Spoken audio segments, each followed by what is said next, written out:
Ladies and gentlemen, Kanye West is out here saying things unchecked. And that won't fly for me. That won't fly. You have the audio, DJ John. Yes. This is from a conversation with my compadre in the game. His name is Big Boy, one of the nicest guys you ever meet. Saying I invented every style of music of the past 20 years. I created the genre. I created weekend genre, Trav, Drake. You know, I'm going ahead and say with all love, Future and Thug also, because the autotune album, 808s. If you think about it, no one think about it. Everybody think about Trav, Weekend, and Drake, but no one thinks about Future and Thug also, the autotune album. Now, everyone, they added what it was to it, but here's a new genre. It's called Making Your Own Money. LLJ Cool J. Now, the reason this aggravates the hell out of me is because I know Kanye knows better. And he thinks he could just get away with this. And with a lot of his audience, he will. But I want to remind everybody while I have a platform that auto-tune was done by T-Pain before Kanye West. And most of the musical inspiration outside of the auto-tune on 808s and Heartbreaks was Kid Cudi. Now, Kanye, I don't want to take nothing away from Kanye because Kanye is a talented producer. And by producer, I mean someone who can bring multiple elements and inspirations into one place and create something amazing. He does that very well. But that's not inventing. That's innovating. Maybe I could give Kanye inspiring. A part of creating, he played a role in certain sounds being developed. But inventing? People don't understand the word inventing. The word inventing is different, bruh. I mean, literally, I would use this comp. Cypher and I did the first podcast where we interviewed hip-hop artists and got their history. We didn't invent the idea of talking. We just did it Didn't early invent on. the idea of podcasting. And we didn't go, what would be the technology where we could talk on it? No, we just did something early, and that's cool, man. No. You know, nice. you did. I would say you did a hip hop version of podcasting first. First is dope. I'll take it. Thank you. I appreciate that. The word inventing is so holier than thou. Like, no, I sat there and I said, here's what I'm about to do. Like, you have to think about what an inventor is. Think about great inventions and what happened. And these aren't even things that he invented. Like, how can you leave T-Pain out of the conversation when you're having an auto-tune conversation? Well, and how can you leave him out of the conversation when you literally put him on Graduation, one of your great classic albums, for the purpose of the fact that he had created a movement using something that had been in the studio for a long time, which auto-tune is. The vocoder. And if you want to even take a step further, Lil Wayne, as a rapper, got to that auto-tune before Kanye. On Lollipop. Yep. And on which Kanye jumped on the remix to be next to the movement. Using auto-tune.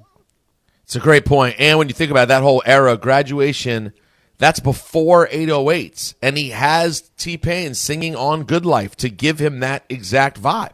Mm-hmm. You know what else I can't stand either? The fact that people leave LL Cool J, I Need Love, out of the conversation when they're talking about love raps and the idea of being vulnerable as a rapper on a record. LL Cool J did that first. And the fact that PM Dawn is never brought up is a travesty. You got any PM Dawn in your Serato, Cast One? Yeah. I mean, who doesn't? A lot of people, I would assume. Yeah, this fathered Drake more than anything Kanye did right here. Shout to Jersey City. Yo, the fact that people let this stuff slide, it really irritates me. Is the expression grinds my gears? That's it. I think that's fair.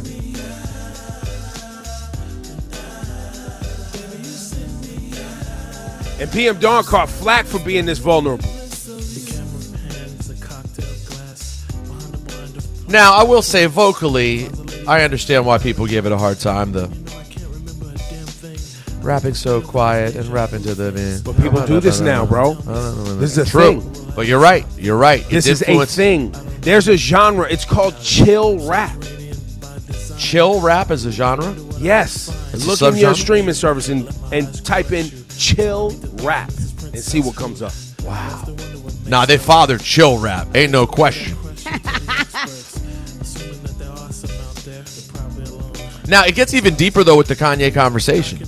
Talk to me. Because as you go further in his career into the last 10 years, 15 years, you start having conversations about he didn't even, quote, invent the things that he was doing. Even his own style was deeply influenced by the artists who he kept around him. 1,000%. We're not going to pretend that your Cuddies, your Chance the Rappers, your Travis Scotts weren't also a big influence on what Kanye was doing. He's going to just pretend like he was the influence? It's the reason I think it also agitates me, and I had to bring it up today, is because I know for a fact Kanye knows better. Shout out to my man Bink the humble monster out here, who was doing the soul samples. You got that 1-900 Hustler from the Rock La Familia album by any chance, Clean? 1-900 Hustler sequel. Holla at your boy. What's Bink. the problem, shorty? Matter of fact, Just Blaze and Kanye copied what Bink was doing. Suggestions of how you could finesse it. You find a dude in town, you send him a short message, say, hey, I'm new in town, I don't know my way And that's around. well documented. Yeah, that's historical fact, as they say. Cause most niggas don't know a brick from a bike, they keep buying hard white. And if you free tomorrow night, we can meet and discuss price. FYI, I never been robbed in my life. Or you find a chick, you hold up in a crib and let her introduce you round. Wait, Ebro, did you say that you're frustrated that Kanye goes unchecked and that he knows better? Did you just say knows better about the guy? And I'm sorry, this is where it's relevant. About the guy who within the last year bigged up Hitler publicly? Are you saying he knows better? Hit Ebro with the button, please, on what the term knows better may even mean. I just thought maybe his appreciation for the music culture known as hip-hop would be greater than his appreciation for world politics, which Yes. he clearly struggles with. Yes. At the end, Kanye's obsessed with himself, guys. And to the point that he has built a fan base that doesn't care about facts. They just care of whatever he says. And if you say anything else, you're a yay hater. And that's really what it is. And that's how he likes it. Well, and here's another thing. Let's not forget RZA with the soul samples on 36 Chambers. Let's never forget that. Let's never forget Kanye, I think is documented, talking about how Q-Tip's production, Tribe Called Quest, Pete Rock was what he was studying. Also, Dilla's drums. Dilla's drums. Also, shout to my man No ID, who literally taught Kanye how to produce and was using soul samples and jazz samples on Common albums and other things. How do you even fix your lips, bro? But and Kanye has acknowledged him before. That's the He's chaotic part for my brain. acknowledged the influence before. So for him to say this now. Well, and so, Laura, that takes me to a place that's something that sometimes I come on here, something's been tapping me for long. It's tapping me, and I've come on here multiple times, and I've said, hey, man, if Trump wins again, this is what America deserves. I want to see it happen, and you and Rosenberg will be like, nah, we don't want to see that. We don't want to see it. We won't see it. I'm done. In so many ways, I am so done beating the drum for people paying attention to actual facts or remembering things that actually took place. I know. It's so I'm frustrating. done. Ugh. Because people are so lazy. You deserve terrible trash. Critical thinking is out the window. Common sense is out the window. Nobody cares. But listen, this is why I get frustrated to see him pop up and have interviews and go unchecked.